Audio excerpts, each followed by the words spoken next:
Now, the 2024 national election candidate list is set to be submitted by the IEC by Friday. According to a Financial Mail's resource, the lists are 99.9% complete. However, questions about some of the ruling party's candidate nominations have raised concerns about the integrity of the ANC and its priorities for South Africa. And joining us to unpack the listed candidates and potential implications in greater detail is acting editor for Financial Mail, Natasha Marrian. Natasha, always a pleasure. Good afternoon. Hi, Nalu. Nice to see you. So, I mean, like I was saying to you off air, I think sometimes we forget what happens around election time. We have a candidate list now. It is been submitted to the IEC. What is this list for? So the list basically is about who gets represented in Parliament. So which individual candidates represents that particular party in Parliament. The provincial lists will indicate who represents that particular party in the various legislatures. So it's basically who's going to be our lawmakers for the 7th administration after the 2024 election. So the ruling party, of course, that's the big one. We're still expecting them to swoop up a majority of these, seats in Parliament, even in legislatures. But of course, there's a question about who. We don't have an official list yet, but we do have an idea. We do. The ANC held a special NEC meeting this week where it finalized its list. There's many leaks coming out of those lists. There's a lot of talk about it.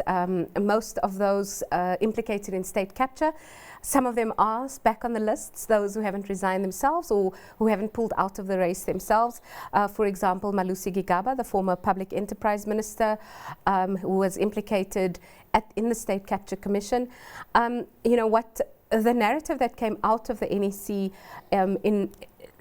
so far this week is that these people have not been formally charged, nor have they faced any conviction.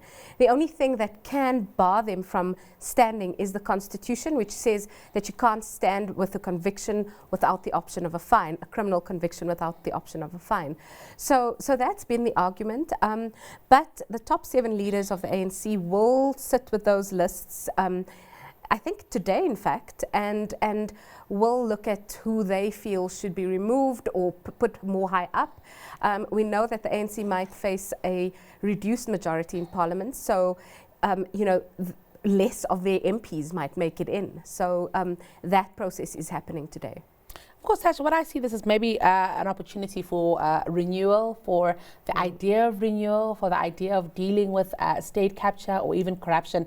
There's an opportunity, I think, that presents itself for the ruling party. But where the political is concerned, there's always the issue of towing party lines and loyalties, the kinds of dynamics that you and I would not be exposed to because we're not members of the ruling party. Absolutely, Nalu. And politics is, it's a difficult thing. There's so many trade-offs that they've had to make.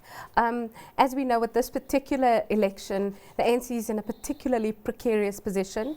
And with the rise of the MK party as well, under former President Jacob Zuma, I think the ANC is treading that line quite finely. And its idea of renewal is clearly not the same as yours and mine, or integrity or ethics. The idea is clearly not what we would say is integrity and ethics. So they seem quite nervous to push MPs out into the hands of MK, into the hands of Jacob Zuma, to leave people disenchanted, but also that narrative that people haven't been criminally charged is coming out quite strongly. I'll also ask you about the issue of local government. I guess maybe at national level things are slightly more transparent, and then there's a long way down before we get to local government. That's actually, Natasha, where we are seeing the most decay in South Africa. And I'm wondering if it's the similar ideas there that people must be convicted, because of course there, more than anything, we need skilled individuals and also the urgency of better skills service delivery rather in South Africa. Nalu, you've hit the nail on the head, because local government is where the big problem with, for example, cadre deployment. We know that the DA has gone very big on cadre deployment nationally, but the real problem, academic research is awash with studies of direct political interference in local government. It is so stark at that level. And for me, if the ANC doesn't start renewal at that level, it's never going to succeed in getting South Africa fixed, because that level is where the country is actually broken.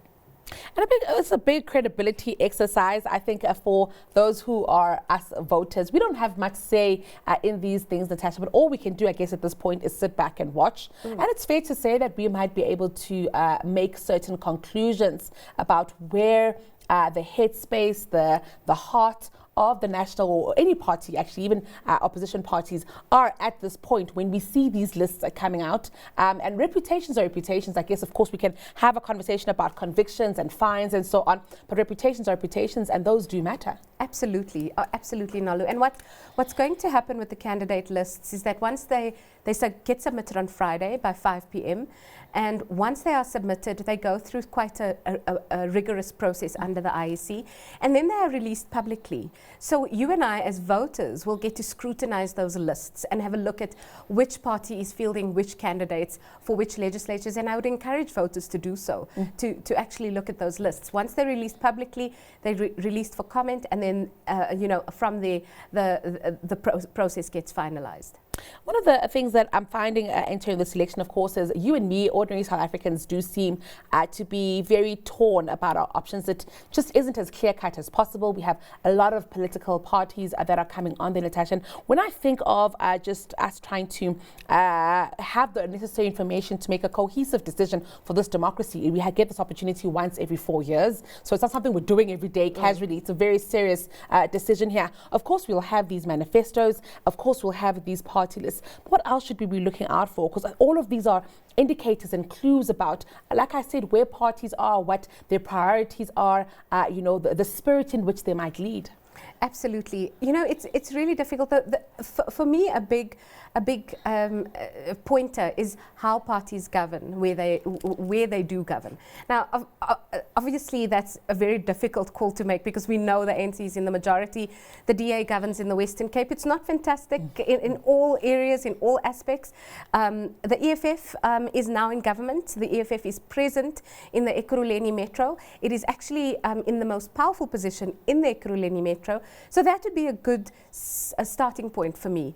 Look at where they govern, look at the local government spaces, look at the contribution they've made, even at national level, in Parliament, the impact they've made in Parliament, the bills they come up with, the legislation that they put forward, the matters that they fight. Those are things that are important to look at and to be sort of engaging with as voters, as well as manifestos and all the usual, run-of-the-mill election matters. And of course, stability. That's something business is going to be looking at very carefully, and look at which scenarios would be the most stable for the future of South Africa.